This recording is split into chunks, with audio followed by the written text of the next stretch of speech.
Chapter 11 New Empires and Kingdoms. Chapter 11 New Empires and Kingdoms. Arvind plays a king.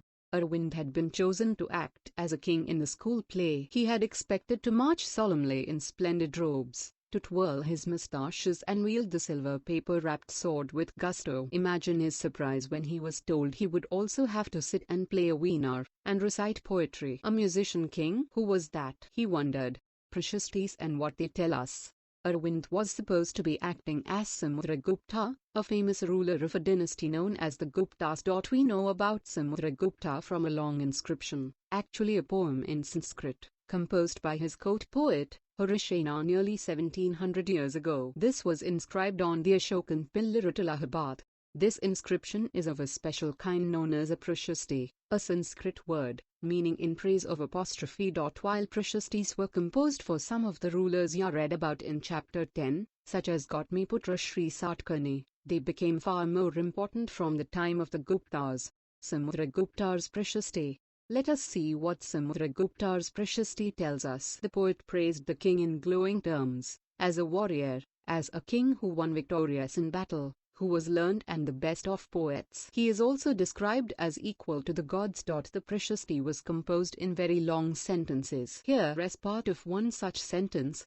Samudragupta the warrior, whose body was most charming, being covered with the plenteous beauty of the marks of hundreds of scars caused by battle axes, arrows, spikes, spears, barbed darts, swords, iron clubs, javelins, barbed arrows, long arrows and many other weapons. What does this description tell you about the king and also about how kings fought wars? The king who played the veena. Some other qualities of Samudragupta are shown on coins such as this one, where he is shown playing the veena. If you look at map 7, page 113, you will notice an area shaded in green. You will also find a series of red dots along the east coast, and you will find areas marked in purple or blue as well. This map is based on the information provided in the prashasti. Harisena describes 4 different kinds of rulers, and tells us about Samudragupta's policies towards them. 1. The rulers of Aryavata, the area shaded in green on the map. Here there were many rulers who were uprooted, and their kingdoms were made a part of Samudragupta's empire. 2. The rulers of the Kshatripada. Here there were 12 rulers, some of whose capitals are marked with red dots on the map. They surrendered to Samudragupta after being defeated, and he then allowed them to rule again. 3. The inner circle of neighboring states, including Assam, coastal Bengal, Nepal, and a number of Ganasangas. Remember chapter 6, in the northwest, marked in purple on the map. They brought tribute, followed his orders, and attended his court. 4. The rulers of the outlying areas, marked in blue on the map, perhaps the descendants of the Kushnas and Shakers, and the ruler of Sri Lanka, who submitted to him and offered daughters in marriage. Find Prayaga, the old name for Allahabad, Ujjain and Patliputra, Patna, on the map. These were important centers of the Gupta rulers. What was the difference between the way in which Samudragupta treated the rulers of Aryavata and the Kshatripada? Can you suggest any reasons for this difference? Map 7 showing important cities and kingdoms.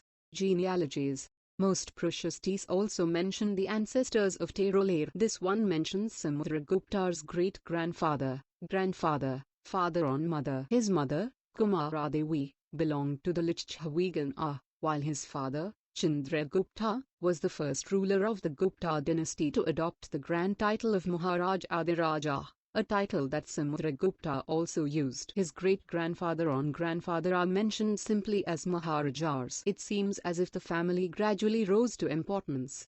Arrange these titles in order of importance: Raja, Maharaj Adiraja, Maharaja. Samudragupta in turn figures in the genealogies, lists of ancestors, of later rulers of the dynasty, such as his son, Chandragupta. We know about him from inscriptions and coins. Hailed an expedition to western India, where he overcame the last of the Shakers. According to later belief, his court was full of learned people, including Kalidasa the poet, and Aryabhata the astronomer, about whom you will read more in chapter 12. Harshavardhana and the Harshacharita. While we can learn about the Gupta rulers from their inscriptions and coins, we can find out about some kings from biographies. Harshavardhana, who ruled nearly 1400 years ago, was one such ruler. His court poet, Banarbhatta, wrote his biography, the Harshacharita, in Sanskrit. This gives us the genealogy of Harsha, and ends with his becoming king. Sunzang, about whom you read in chapter 10, also spent a lot of time at Harsha's court and left a detailed account of what he saw. Harsha was not the eldest son of his father, but became king of Tanesar after both his father and elder brother died. His brother-in-law was the ruler of Kannauj, see map 7, and he was killed by the ruler of Bengal. Harsha took over the kingdom of Kannauj, and then led an army against the ruler of Bengal.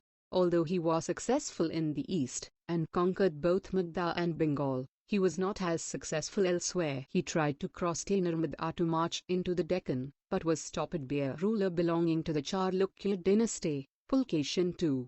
Look at map 8, page 136, and list the present-day states which Harshavardhana passed through when he went, a. to Bengal and b. up to the Narmada. The Pallavas, Charlukyas and Pulkeshin's precious day.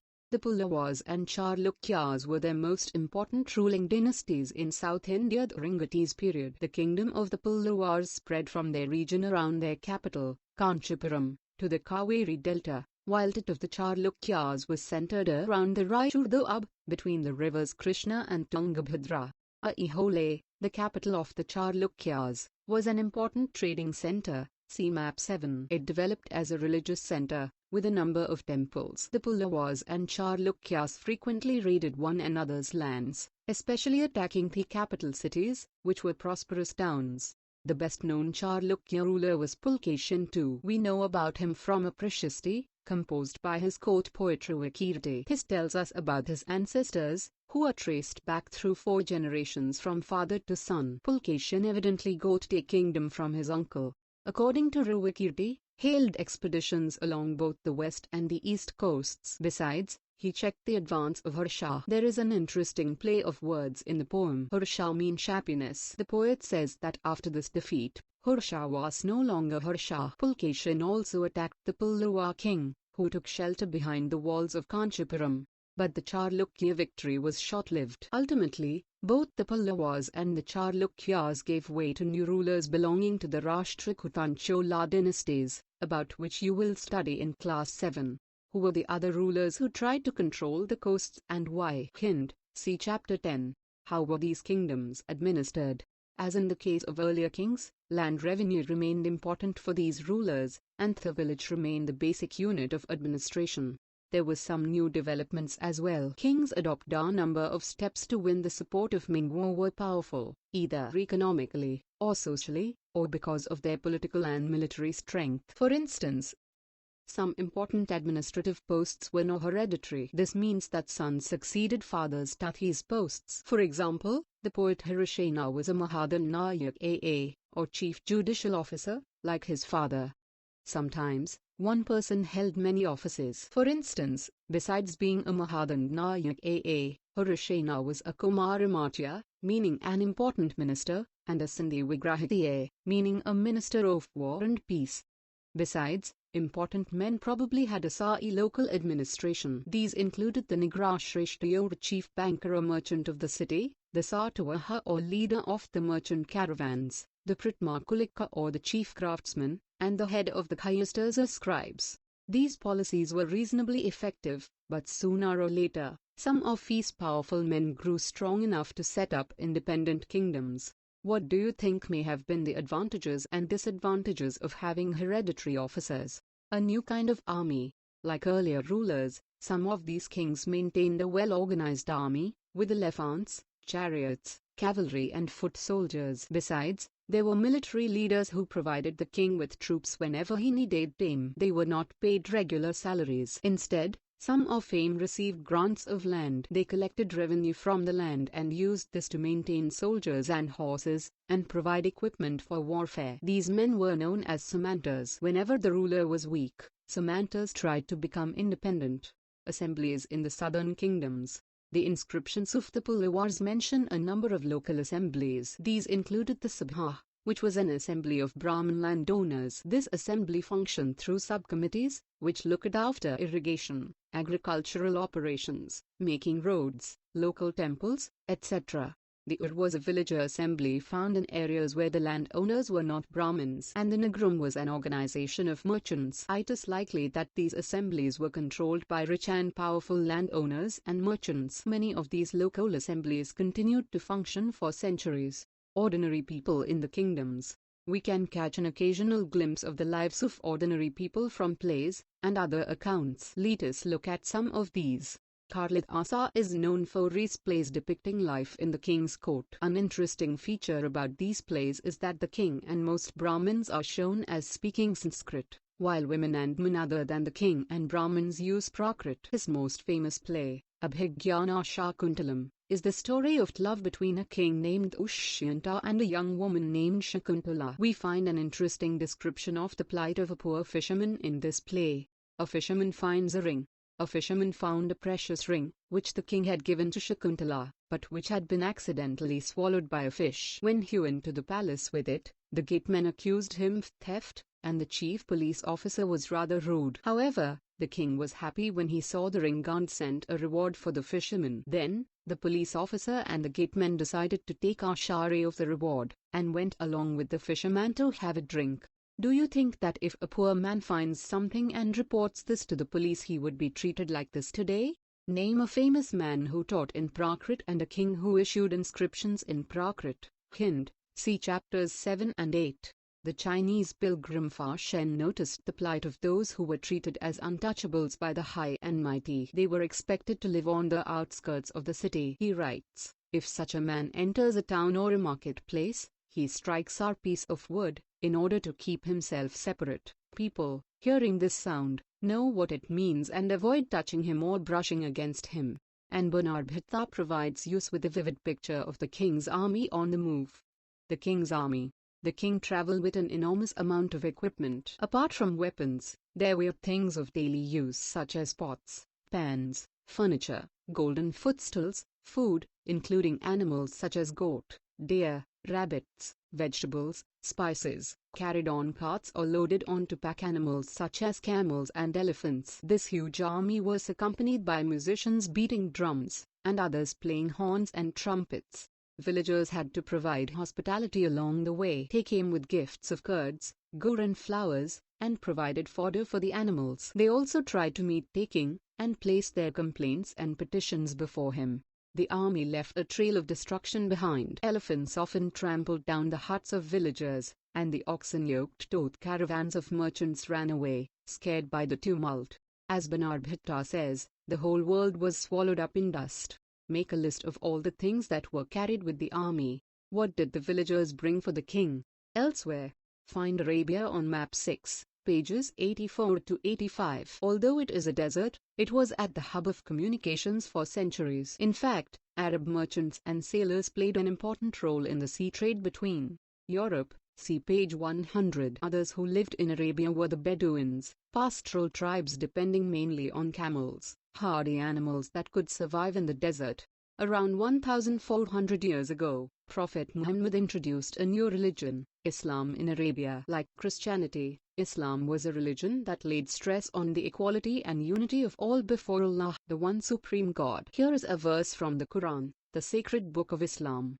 For Muslim men and women, for believing men and women, for devout men and women, for true men and women, for men and women who are patient and constant, for men and women who humble themselves, for men and women who give in charity, for men and women who fast, for men and women who guard their chastity, and for men and women who engage much in Allah's remembrance. For them has Allah prepared forgiveness and great reward.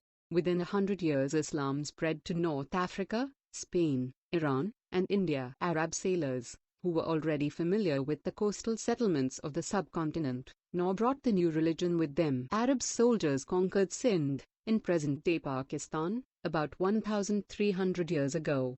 Trace the routes that would have been taken by these sailors and soldiers on map 6. Imagine, Harshvardhana's army will visit your village next week. Your parents are preparing fourth visit. Describe what they say and do. Keywords: Prashasti, Ayavata, Lakshanapada, genealogy, hereditary, officer, Samanta, assembly, Nigram. Some important dates. Beginning of the Gupta dynasty, about 1700 years ago. The rule of Harshavardhana, about 1400 years ago.